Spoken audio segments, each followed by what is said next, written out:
Hello, Steve and Lori Carmichael here, and we're here to talk to you specifically about the maintenance that's required for your Air Surface Pro XL, okay? So it's very simple. We're gonna turn off the power, we're gonna flip it around, and for safety, we're gonna go ahead and unplug it, all right? We unplug it. We're gonna take this back panel off, a couple press buttons, it pops right off. We'll set that aside. There's a little tiny screw here that holds on this filter pack, and we're just gonna get that going. If it's your first time doing it, that little screw they send with it might not be enough, but this will do it, a little bigger one. Nylon tab, pull it, and remove the filter pack. It's nice to know there's an extra long tab here, and there's a kill switch down here, if you can show them that. So if somebody were to get this out and it's still plugged in and on, it's going to shut it off when this filter pack gets pulled, so people aren't accessing the inside of this while it's running. You've got two little screws at the top.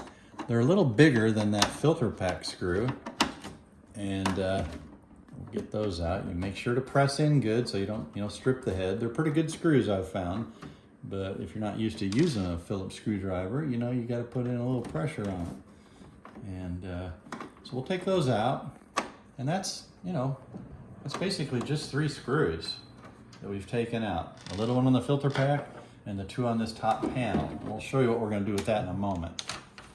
Now, we're going to get further access by removing these thumb screws on these ActivePure cells, okay? And there's 2 on each one. They're identical.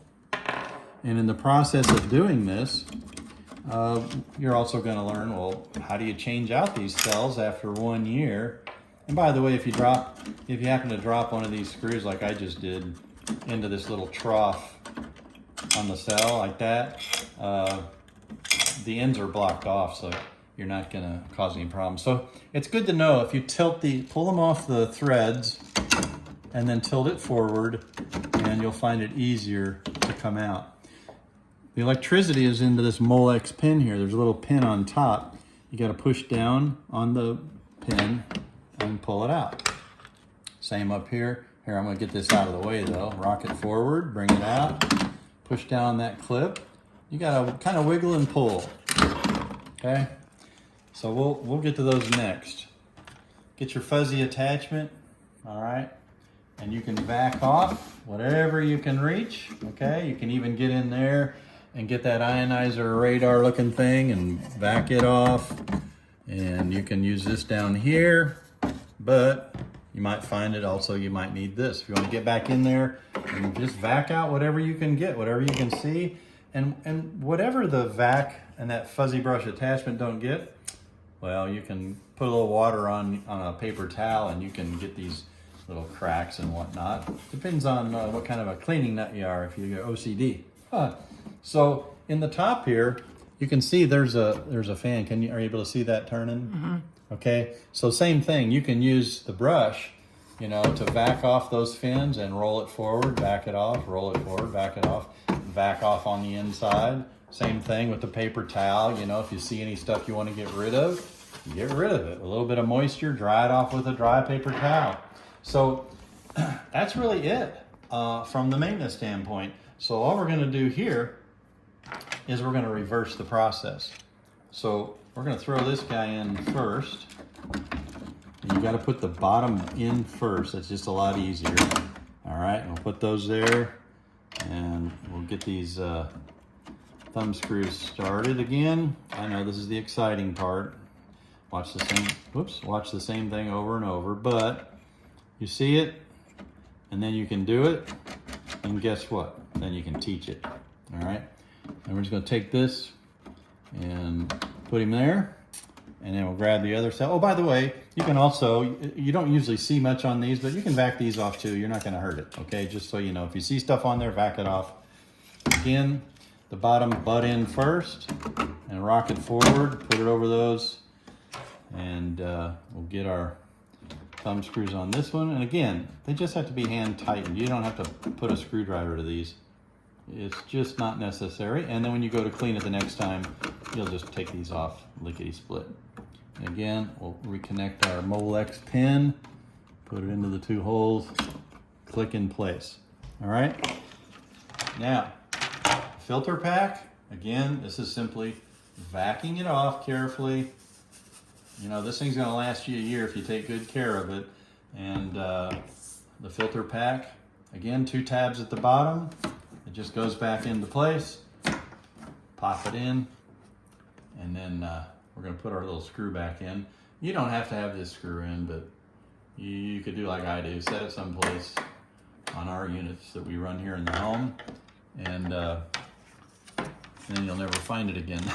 So, but it's not an operational thing. So these, if you have laundry pure water, use that to clean these. If not, warm water, a little bit of soap, and I found that not only washing them off like with a cloth or something, but if you have a bristle brush or a toothbrush, you can get into those little oval racetracks, if you will, and get any sticky residue that might be in there.